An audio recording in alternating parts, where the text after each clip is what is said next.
అండి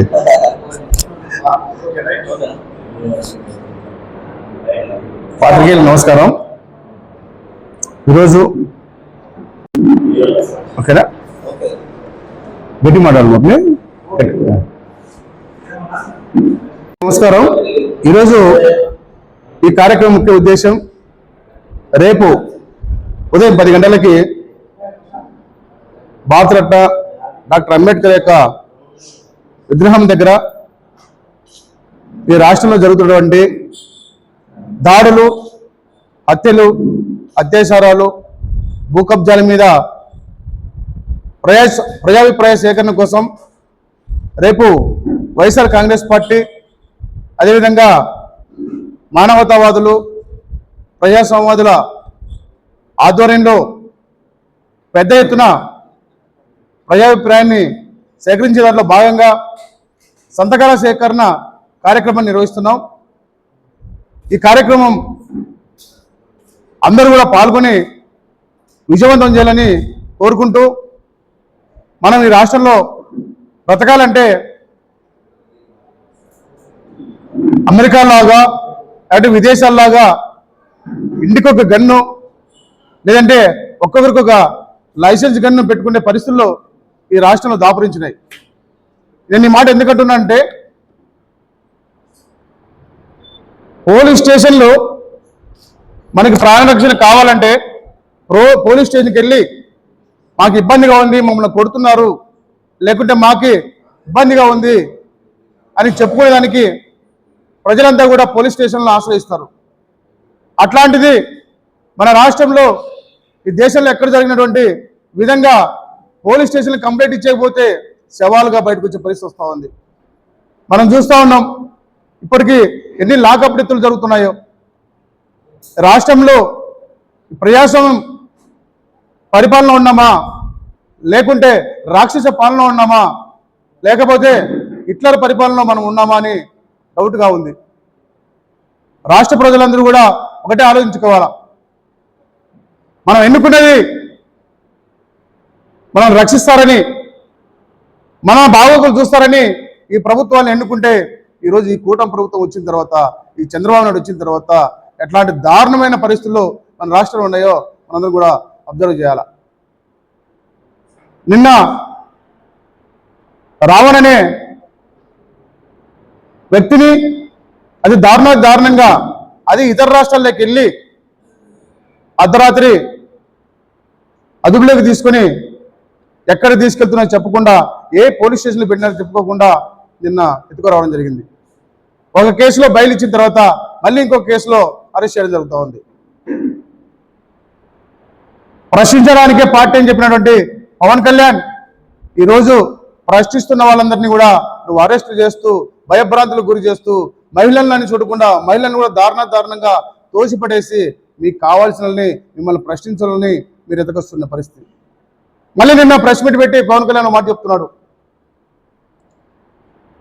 ఇప్పటి నుంచి రాష్ట్రంలో ప్రశ్నించడానికి వీల్లేదు, ప్రభుత్వాల్ని కానీ లేకుంటే పాలకులైనటువంటి చంద్రబాబు నాయుడు కానీ పవన్ కళ్యాణ్ కానీ ఇంకెవరిని ప్రశ్నించకూడదు అని చెప్పేసి నిన్న అని చెప్తా ఉన్నాడు.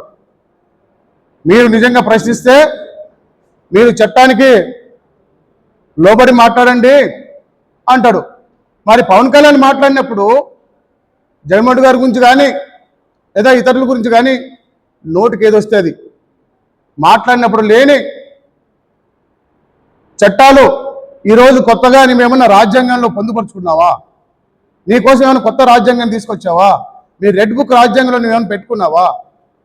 ఆ రోజు నువ్వు మా నాయకుడు జగన్మోహన్ రెడ్డి గారిని లేదా మా పార్టీ నాయకుల్ని నువ్వు చెప్పు తీసుకొని పైకెత్తి ఒక్కొక్కరిని చెప్పుతో కొడతా,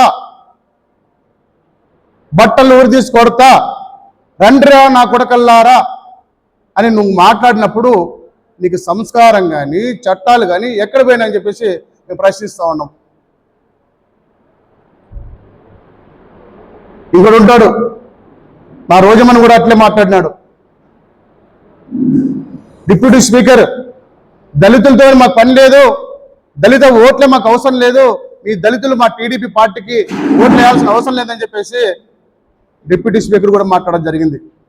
మళ్ళీ స్పీకర్ అయితే ఒక దళితుడిని ఒక పెద్ద ఆయన్ని పట్టుకొని డప్పు కొడతా ఉంటే చెంపకు తీసి కొట్టి నోటికొచ్చిన నానా బూతులు తిట్టి ఈరోజు మా దళితుల్ని అవమానిస్తారు. ఇవన్నీ కూడా మమ్మల్ని చాలా బాధిస్తూ ఉన్నాయి.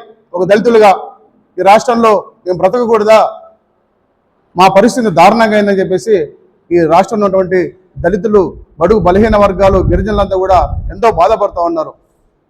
కాబట్టి ఈ రాష్ట్రంలో ఉన్న ప్రజలందరికీ నేను ఒకటే విజ్ఞప్తి చేస్తా ఉన్నా, ఉమ్మడి పార్టీలో అధికారంలోకి వచ్చిన తర్వాత ఈ ఉమ్మడి గవర్నమెంట్ ఏదైతే వచ్చిందో, ఈ కూటమి గవర్నమెంట్, ఈ చంద్రబాబు నాయుడు, ఈ లోకేష్, ఈ పవన్ కళ్యాణ్, ఈ బీజేపీ పార్టీలతో ఏర్పడిన ఈ గవర్నమెంట్ని ప్రజలు వచ్చే ఎన్నికల్లో తుదిమిస్తారు.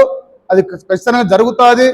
మీరు ప్రజలంతా కూడా ప్రజలకు అనుగుణంగా మీరు పరిపాలన చేయండి, కానీ ఈ విధంగా ప్రజలు ప్రాణాలు తీసే విధంగా మీరు పరిపాలన చేయాలని చెప్తా ఉన్నా.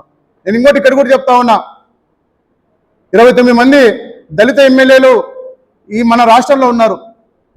ఇప్పుడు క్రాంతికుమార్ అనే పేరుపో క్రాంతికుమార్ అనే ఒక యువకుడు మరణ వాంగ్మూలం ఇచ్చి మాదిగ్గా పుట్టడం నా తప్ప అని చెప్పేసి మరణ వాంగ్మూలం ఇచ్చి మరణిస్తే ఇప్పటి వరకు కూడా ఒక్క దళిత ఎమ్మెల్యే కూడా, హోమ్ మినిస్టర్ కూడా వాళ్ళ ఇంటికి వెళ్ళి వాళ్ళ పరామర్శించి ధైర్యం చెప్పి మేము ఉన్నామని ఒక్కరు కూడా పరామర్శించిన పాపను పోలేదు. అంటే హోమ్ మినిస్టర్ గారిని మా ముంగత గారు ఏదో మాట అన్నాడని చెప్పేసి మొత్తం మీరంతా కట్టగట్టుకొని మినిస్టర్లతో సహా ప్రెస్ మీట్ పెట్టి ఆమెకు సంఘీభావం తెలియజేసినారు. మీరు ప్రశ్నించినారు, ఏమేమో మాట్లాడినారు. మరి ప్రాణాలు పోతుంటే మీరు ఎందుకు మాట్లాడరు?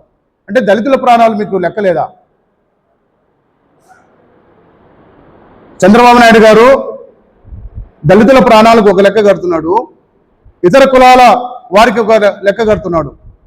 మావి కూడా ప్రాణాలే, మేము కూడా తల్లిదండ్రులకు పుట్టినాం, మేము కూడా మనుషులుగానే ఈ భూమిని జీవిస్తూ ఉన్నాం. చంద్రబాబు నాయుడు గారు, పవన్ కళ్యాణ్ గారు ఒక్కసారి ఆలోచించండి. మీరు మా ప్రాణాలు కూడా విలువ కట్టండి, మమ్మల్ని కూడా మనుషులుగా చూడండి, లేకపోతే మీకు ఈ రాష్ట్రంలో అధికారికంగా కాలం చెల్లిందని చెప్పేసి సందర్భం తెలియజేసుకుంటున్నాం.